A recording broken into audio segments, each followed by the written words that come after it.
It's Dragon Ball time! Hello and welcome to another figure review. Today we're going to have a look at the SH Figuarts Son Goku from the Dragon Ball superhero movie. Yes, it's another Goku. Who cares? Now, honestly, when I looked at the superhero lineup from the figures, I thought these guys look pretty clean. I love the little bit more classic design of Goku, even though, you know, it doesn't really change that much. But still, this figure for me, it looked like it's worth picking up. Now, is it actually worth picking up? Well, that's what we're here for. Let's have a look. Call me crazy, but I feel like this one really captures the look. But I'll have a look at everything in a second. Size for the figure, he stands at about 14 centimeters to the top of the head and 15.5 to the top of the hair, if you want to look at that. For your inches, again, 5.6 inches to the top of the head and 6.3 almost to the top of the hair. Size comparisons. Here's Jolter, Naka Michelangelo, Super Saiyan Goku, Superhero Piccolo, Freezer again, Zarbon, who doesn't want to stand up, that's why I'm holding on to him, Dororia, and Darkseid. So, how long has SH Figuarts been around and doing Dragon Ball figures? So what has it been, like 10 years, 12 years?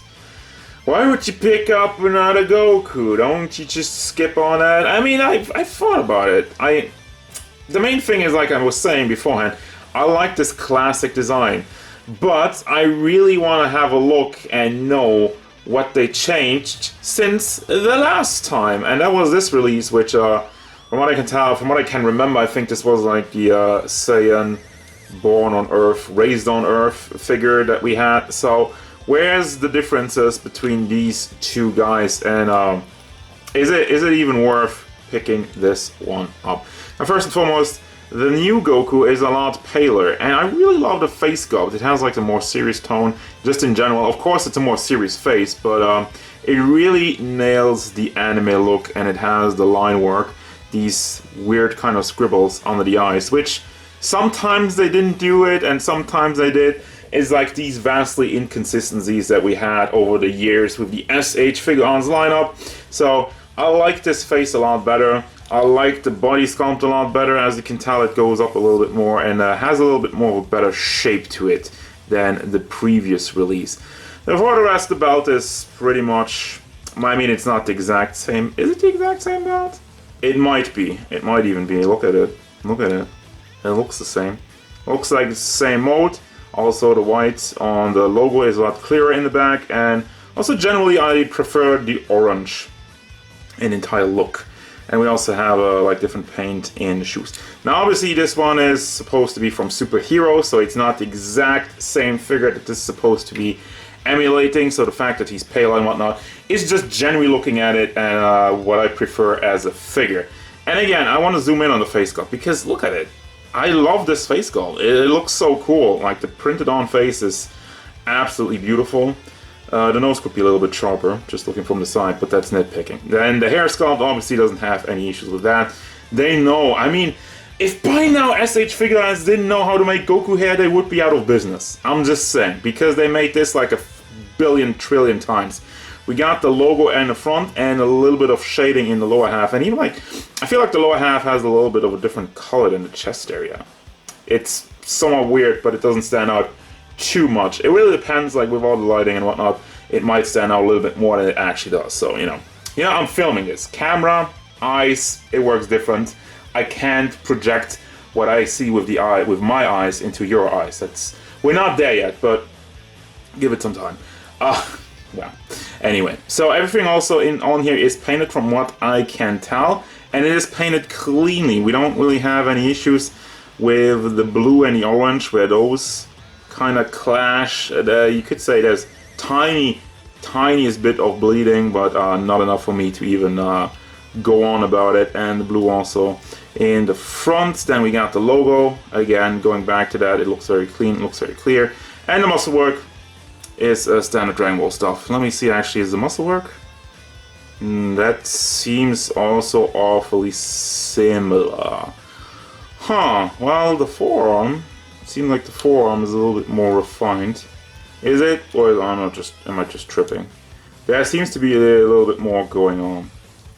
But Then moving down to the pants, we have the just standard Goku floppy pants, and also there's some shading on the lower half. Again, it doesn't, you can't really tell on the camera. It's weird, but yeah, it does go into like a deeper, darker tone on the lower end of the pants, and then once again the shoes. It's standard stuff. It's Goku shoes, and even has some detail on there, which is appreciated if you want to do some kicks, and also has like a, what is this, like copyright stuff? Yeah. This one is from the Chinese factory, by the way. Sometimes people just wonder about that, since they have the Vietnamese one as well. This one is from the China one. I want to have a look at the articulation, that's why I took his face off. It's just weird. But anyway, you have the ball hinge in there, which is just packed in, so you can bring that back and forth, but you can also rotate the ball hinge on the socket, so you get some more out of that. Obviously, what does that even do if you get the face on there?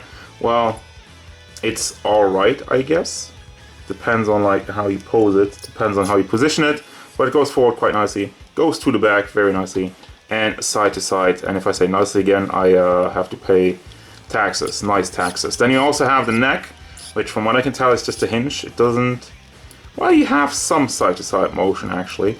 And then for the shoulder articulation, you have this big butterfly joint which you can move forward, and his clothing is just packed into the back. So you can bring that up a little bit, you can wiggle it around and actually cover this up, which is very much appreciated.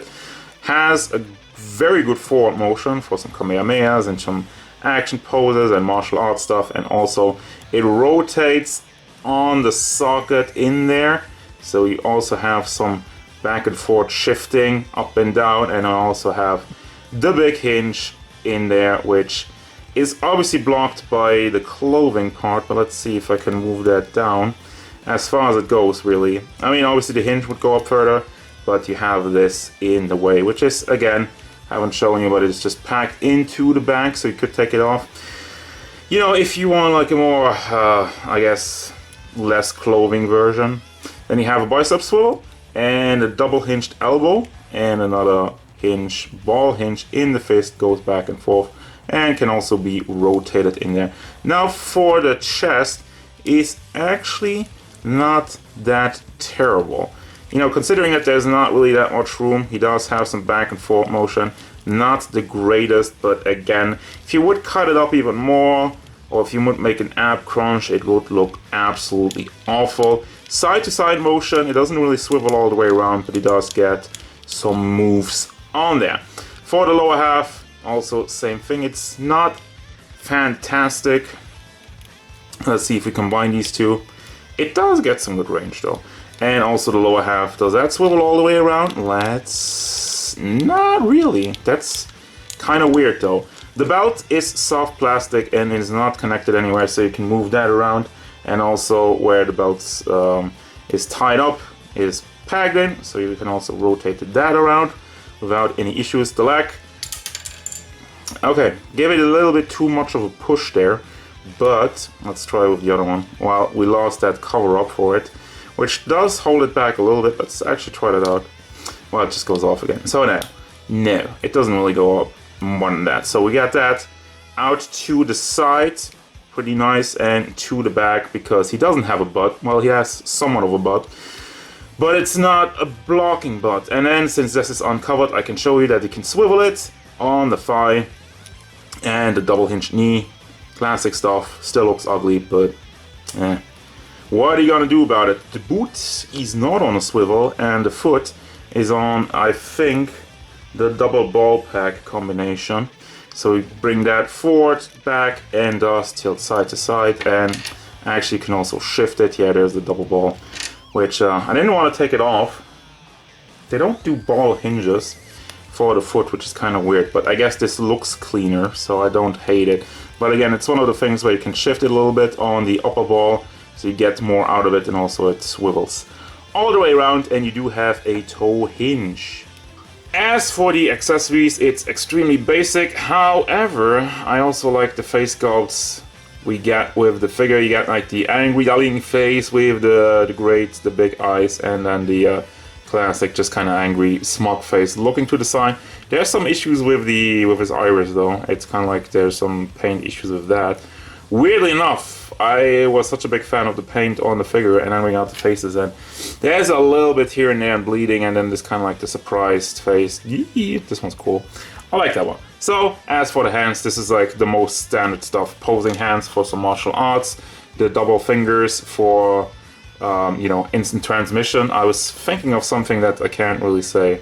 Well, I could say it, but then I get demonetized. Then you got the open booby grab hands and the open blast hands. And again, the double fingers for Chi-Chi. Ah, I said it! Final thoughts! Is this a must-have? No, it's just another Goku. But it's a pretty good one. I would rank this one fairly high up there because I'm really happy with... I mean, I just said it like a billion times already. I really, really dig this classic look for Goku. I love the paler skin tone. It really brings out like the orange, like the more colorful orange, also the black hair. It's small details, yes. And the accessories are obviously bare bones, but also these releases aren't like that super expensive as like newer figures. So, I mean, it still ain't cheap. You know, don't get me wrong on that, but I think it's just a good Goku. And I'm gonna leave you with that, really, because I don't really have much more to add. If you want a new Goku, you don't really go wrong with this one. If you already have like 5 or 10 Gokus and you can't give a crap about this one, that's fine. You can leave it. I don't think it's a must-have. And, oh yeah, one more thing. You know what would have been cool? If you had like, oh, I don't know, a Super Saiyan hat. Or like a Super Saiyan 2 hat. Or as you want to go crazy, a Super Saiyan 3 hat. That would have been great, but you know, SH Figuarts doesn't really do that anymore because they want to release as many Gokus as possible. So that was a little jab in that direction, but that's really gonna do it. Thank you very much for watching. Don't forget, if you enjoyed this review, hit it up with a like and subscribe to the channel so you can stay tuned for more figure reviews, card game stuff, and whatever Goku wants.